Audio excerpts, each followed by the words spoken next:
പ്രിയമുള്ളവരെ, പൊതുവെ നമ്മളെല്ലാവരും കഥകളൊക്കെ കേൾക്കാൻ ഇഷ്ടമുള്ളവരായിരിക്കും അല്ലേ? അപ്പോൾ ഇന്ന് കർക്കിടക മാസം തുടങ്ങിയിരിക്കുകയാണ്. കർക്കിടകം 1, രാമായണ മാസം. നാടെങ്ങും രാമായണ ശീലുകൾ മുഴങ്ങി കേൾക്കുന്ന ദിനങ്ങളാണ് ഇനി അങ്ങോട്ട്. അപ്പൊ ഞാനിന്ന് നിങ്ങൾക്കൊരു കഥ, രാമായണവുമായി ബന്ധപ്പെട്ട ഒരു ചെറിയ കഥ പറഞ്ഞു തരാമെന്ന് വിചാരിക്കുന്നു. രാമായണം ശ്രീരാമന്റെ ജീവിതം, ശ്രീരാമചരിതമാണല്ലേ. അപ്പോൾ ശ്രീരാമൻ ജനിക്കുന്നതിന് മുമ്പുള്ള കഥ ഇപ്പൊ ഇവിടെ പറയുന്നത് എന്തിനാണെന്ന് നിങ്ങൾ വിചാരിക്കും. പക്ഷെ ഈ കഥ, ശ്രീരാമൻ ജനിക്കുന്നതിന് മുമ്പുള്ള ഈ ഒരു ചെറിയ കഥ കേട്ടിരുന്നാൽ ശ്രീരാമന്റെ ജനനശേഷം രാമായണം കഥ മുമ്പോട്ട് പോകുന്ന ഓരോ സന്ദർഭങ്ങളിലും നമുക്ക് ഈ കഥ ഇപ്പൊ കേട്ടിരിക്കുന്നത് ഗുണമാകും. കഥ ഇങ്ങനെയാണ്. ഒരു ദിവസം ഭൂമിദേവി വളരെ സങ്കടവതിയായിട്ട് ത്രിമൂർത്തികളിൽ ഒരാളായ ബ്രഹ്മദേവന്റെ അടുത്തെത്തുന്നു, ഒരു സങ്കടം ബോധിപ്പിക്കാൻ. ബ്രഹ്മദേവൻ ചോദിക്കുന്നു, എന്താണ് സങ്കടം? അപ്പോൾ ഭൂമിദേവി പറയുന്നു, ഭൂമിയിലെ ദുഷ്ടന്മാരെ പെരുകിയിരിക്കുന്നു, ഇവരുടെ ശല്യം സഹിക്കാൻ പറ്റുന്നില്ല. മാത്രമല്ല ഇവരുടെയൊക്കെ നേതാവായ 10 തലയുള്ള രാവണൻ എന്നു പേരുള്ള ഒരു അതിഭീകരനായ രാക്ഷസനുണ്ട്. അയാളുടെ ഉപദ്രവം തീരെ സഹിക്കാൻ വയ്യ. അയാളുടെ ഭാരമോ എനിക്കൊട്ട് താങ്ങാനും പറ്റുന്നില്ല.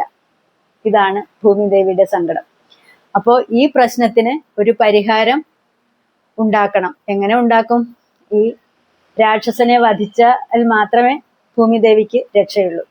പക്ഷേ ഈ രാവണനെ വധിക്കാൻ പോകുന്നവരാരും ഭൂമിയിൽ ഇന്നോളം ജനിച്ചിട്ടില്ല. അതുകൊണ്ടാണ് ഭൂമിദേവി ബ്രഹ്മദേവന്റെ അടുത്ത് സഹായവുമായി ചെന്നത്. ഇത് കേട്ട ബ്രഹ്മദേവൻ തന്റെ നിസ്സഹായ അവസ്ഥ ഭൂമിദേവിയെ പറഞ്ഞു ബോധ്യപ്പെടുത്തുന്നു. എന്നെ കൊണ്ടാവില്ല, ഞാൻ വിചാരിച്ചാൽ ഈ പ്രശ്നത്തിനൊരു പരിഹാരം ഉണ്ടാവില്ല. പക്ഷെ വേറൊരാളുണ്ട് ഇത് പരിഹരിക്കാൻ പറ്റിയ. അവിടേക്ക് നമുക്ക് രണ്ടാൾക്കും ചേർന്ന് പോകാമെന്ന് പറഞ്ഞിട്ട് ഭൂമിദേവിയും കൂട്ടി ബ്രഹ്മാവ് നേരെ വൈകുണ്ഠത്തിലേക്കാണ് പോകുന്നത്. അവിടെ ആരാ ഉള്ളത്? ഭഗവാൻ മഹാവിഷ്ണു. അദ്ദേഹത്തോട് ഭൂമിദേവി തന്റെ സങ്കടം ബോധിപ്പിക്കുന്നു. സങ്കടം കേട്ട വിഷ്ണു ഭഗവാൻ ഭൂമിദേവിയെ ആശ്വസിപ്പിച്ചു. ഒട്ടും ഭയപ്പെടേണ്ടതില്ല, ഈ പ്രശ്നം ഞാൻ പരിഹരിക്കും. അതെങ്ങനെ എന്ന് ഭൂമിദേവി ചോദിക്കുമ്പോൾ, ഭൂമിയിലെ അയോധ്യ എന്നൊരു രാജ്യമുണ്ട്. ആ രാജ്യത്തെ മഹാരാജാവാണ് ദശരഥ മഹാരാജാവ്. അദ്ദേഹത്തിന്റെ പത്നി കൗസല്യ ഇപ്പോൾ ഗർഭവതിയാണ്.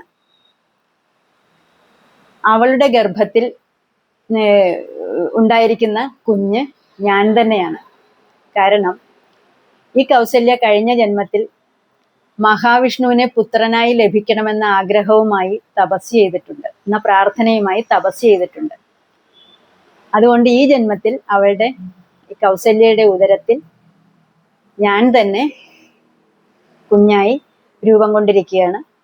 കൗസല്യയുടെ ഗർഭകാലം പൂർത്തിയായി കഴിഞ്ഞാൽ അവൾ പ്രസവിക്കും.